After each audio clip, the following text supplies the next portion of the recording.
Hi, folks. So this week we are turning to some work by a sociologist at the University of North Carolina named Zeynep Tufekci.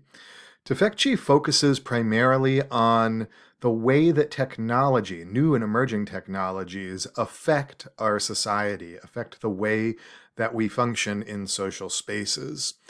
In this essay, she is particularly interested in understanding how our new information spaces, in particular, how the way in which social media mediates our access to information has affected our political culture and has affected our social engagement more broadly.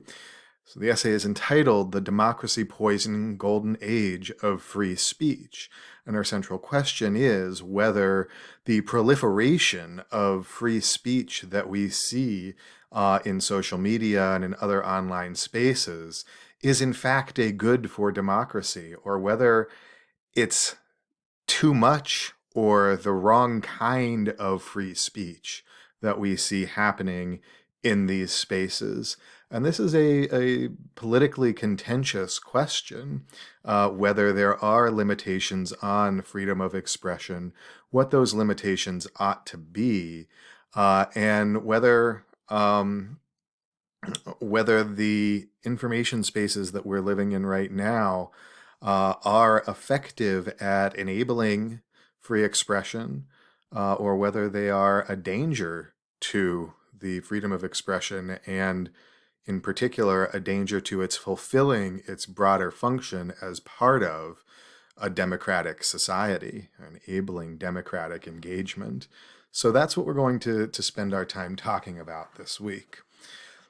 Let's begin by reviewing what John Stuart Mill had to say about the value of free speech. Recall that Mill begins by noting that no one is infallible. We all make mistakes. No one knows the whole truth. No one has a complete grasp on all of reality, and so we're bound to make mistakes as we try to understand what the world is like and express our views about what the world is like. And it is because of this fallibility that we all have, this capacity for making mistakes that we all have, that free speech is important. Because if your opinions are false, then exposure to dissent might help you correct those opinions. Exposure to other views might help you to come to a more true understanding of the way the world is. And if your opinions are true, well, exposure to dissent still helps strengthen them. Being able to defend your true views against those who dissent from them, those who have differing opinions, makes your views stronger. And if your opinions are partly true, which is the case for most of us, we're not completely true, or our views aren't completely true or completely false. Many of the things we believe have a grain of truth in them, but are confused in some way. In those cases, exposure to dissent may help expose the falsity within them. It may help us clarify our ideas, make them more true than they otherwise might have been. In any of these cases, the freedom of expression is important because it advances human knowledge and understanding.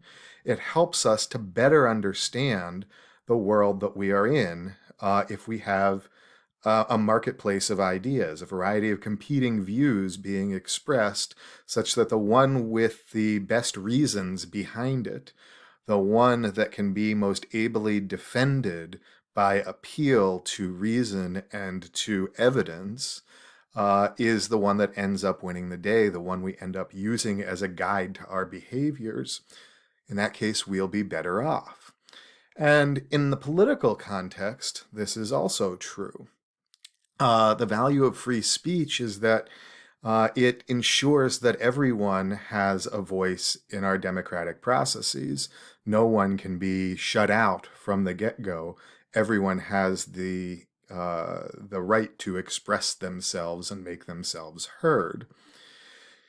And in doing so, they can advocate for the things they take to be valuable to pursue, the goals they take to be valuable to pursue, and in particular advocate for more just outcomes for disadvantaged or oppressed or marginalized populations. Right? Freedom of speech has been massively important to social justice movements, to movements for social change, to the civil rights movement. If we did not enshrine the freedom of expression in our Constitution, those movements could have been squashed very quickly. But because we value free expression, those movements were able to make their arguments in the public sphere and to gain ground in that way. So free expression is very important in that sense, and it can help us build a stronger society, a better political community. But now we should take note that free speech, though it is a fundamental right, it enables us to pursue other rights and other interests, is not intrinsically good, according to Mill. It is instrumentally good. It is good because of what it allows us to achieve. It allows us to form more true opinions, to believe more truth than falsehood. It allows us to test our ideas and advance human knowledge. It enables us to live in political community with one another.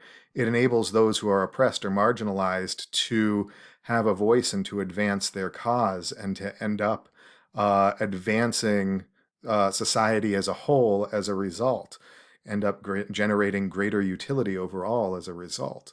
So it is not that it is an intrinsically valuable thing. It's good because of what it allows us to achieve. And that's going to be an important point to keep in mind when we turn to Tufekci's work. So what are some of the threats to free speech? How has free speech often been shut down? How has free speech been threatened, both historically and today? Well, the classical threats to free speech come from the government. The government can censor speech, can prosecute or lock up or worse to people, or do worse to people who exercise freedom of expression against what the government is pursuing. So government censorship is certainly one threat to free speech. The voice of the powerful, or the actions of the most powerful factions within a society, are another threat to freedom of expression, because if you have power within a society, if you have economic power or political power, you can use that to marginalize other voices, you can use that to shut down other voices.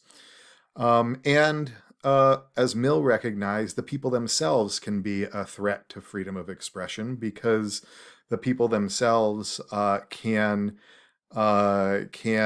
use social pressure to sanction those who might speak out, to sanction those who might voice dissent. They may be marginalized, they may be excommunicated from their church or other groups, they may be shunned by their broader community if they speak out. So the people themselves are often a threat to free expression.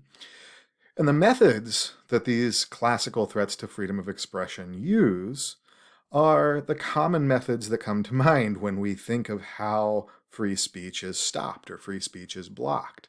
It's censorship, cutting off access to the airwaves, cutting off access to newspapers, cutting off access to radio, cutting off access to television appearances, right? Preventing people from speaking through these media that help them express or allow them to express their voice to broader audiences.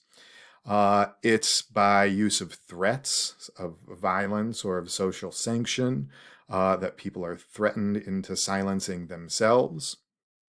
And in particular, Tufekci points out, it's by the identification and use of particular choke points in the expression of ideas.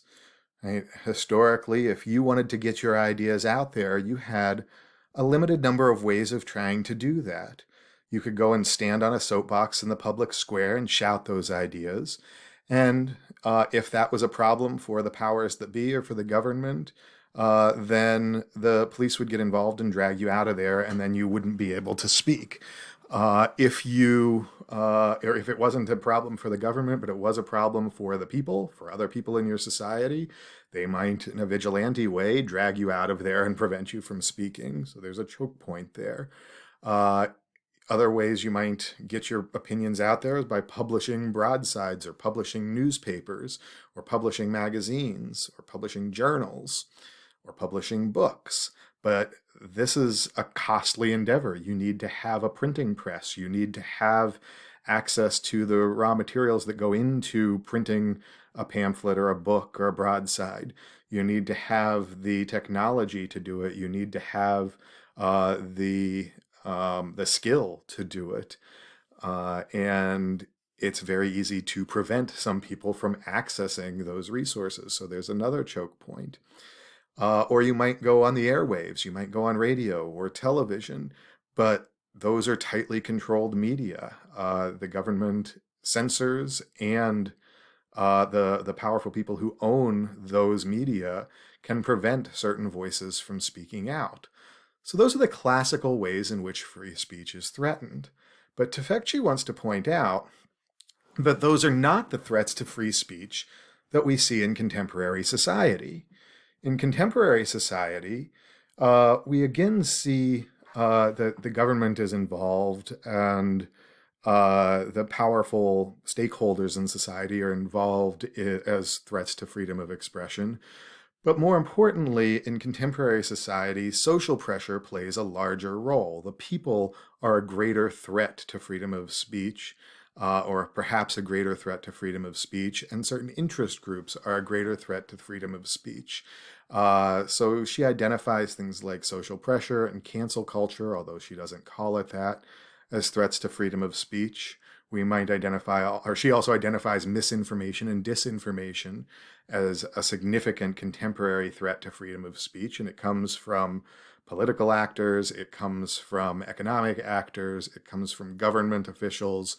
All of them use misinformation or disinformation to shut down speech in some way. We're going to talk later about exactly what that means, exactly how misinformation or disinformation can serve to actually threaten speech.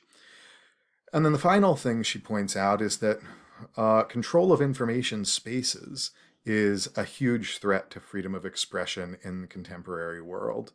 Our information spaces, our public spheres, for a lack of a better way of putting it, or public squares, for lack of a better way of putting it, are controlled by large for-profit corporations. Facebook, Google, Twitter, Reddit, all of these, Snapchat, all of these huge social media companies and internet companies control the flow of information. And that itself is a significant threat to freedom of expression. The methods they use are different. The methods now are not finding choke points, because choke points don't exist anymore. Because if you're blocked from speaking at a university or blocked from posting on Facebook, you can go to another university and speak, or go to a think tank and speak, or you can go to a different platform and express your views on that platform. And if you are blocked, if you are saying something controversial and you're blocked by Facebook or Twitter, you probably get significant coverage in alternative media sources. And so you are not, in fact, blocked from expressing your views. There's no way for the government or anyone else today to completely prevent you from expressing your opinions. You can always turn to another media. So there are no choke points any longer. Now the threats come in a different form. They come in the form of social media mobs and pressure campaigns to silence individuals, of deplatforming, preventing them from speaking in a particular venue where they might be heard. But as I just said, that doesn't mean that their speech doesn't get out. They come in the form of propaganda, of ways of shaping the way that people are encountering information, and the way that they're processing information, and the sources that they might come to trust. They come through echo chambers, which we talked about last week. And importantly, threats come via control of attention. We'll talk about this in a bit more detail in a coming lecture, but the idea is that social media companies have a great deal of control over what gets in front of an individual's eyes, over what they see and what they hear. And controlling attention can amplify some voices and drown out others.